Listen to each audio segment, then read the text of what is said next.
Commissioner. Hello. Thank you for being with us How are you? today. Good. We're ready for the kickoff for the first hour of the 24-hour Transit Triathlon. All right, you ready? You got your Yes, snacks? I look like a turtle, but I am good. very well packed.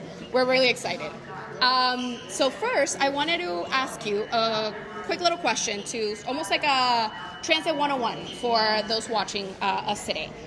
What transit services does Miami-Dade County provide for its residents? Well, we provide a lot.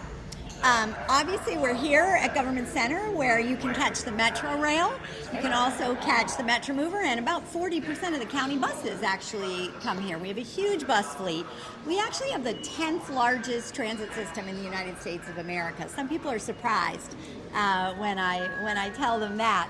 We also we're doing some really interesting and innovative things with on-demand service. That's right. Particularly in areas that are really suburban, where it doesn't make any sense to run millions and millions of dollars of buses to carry 3 or 4 people.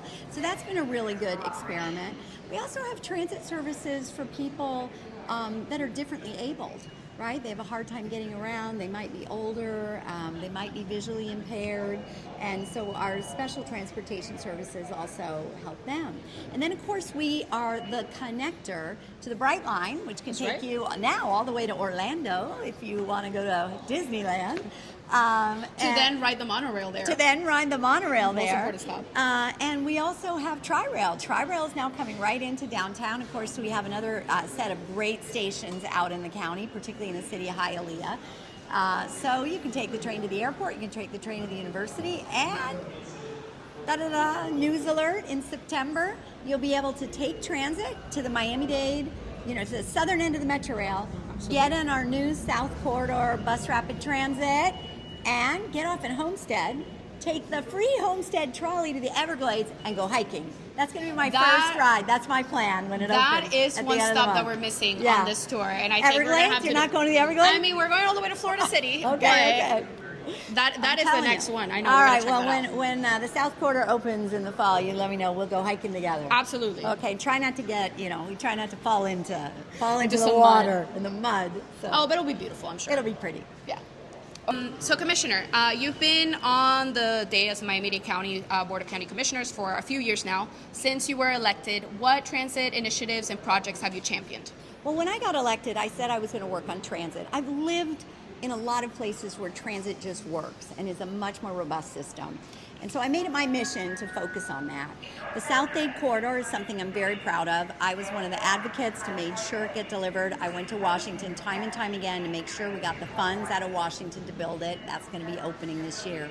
The Northeast Corridor, which is a rail expansion, it'll be commuter rail, similar to like a Tri-Rail service between downtown and Aventura. We have received almost $500 million in funding from the federal government. So I've been in Washington a lot, saying, hey, we would like some of our tax dollars down here for transit. And then also, maybe it's not as sexy as building a new train, but 80% of our transit riders are on our bus network. And so the better bus network has really been an opportunity to make sure we're providing higher frequency service to tens of thousands of more people, and that you all helped with that with Transit Alliance. But the redesign of the bus system has just simply made things go better connectivity for much of our residents. Absolutely. You mentioned it earlier. At the end of the day, 2/3 of our transit riders are riding on the bus, so that frequency, that access is a game changer for them. And connectivity. You might have good frequency going south, but if the bus doesn't come frequently and you got to change from 27th Avenue to 36th Street, you need them both to, those connections to line up, and the Better Bus Network really has done that. Absolutely. Thank you.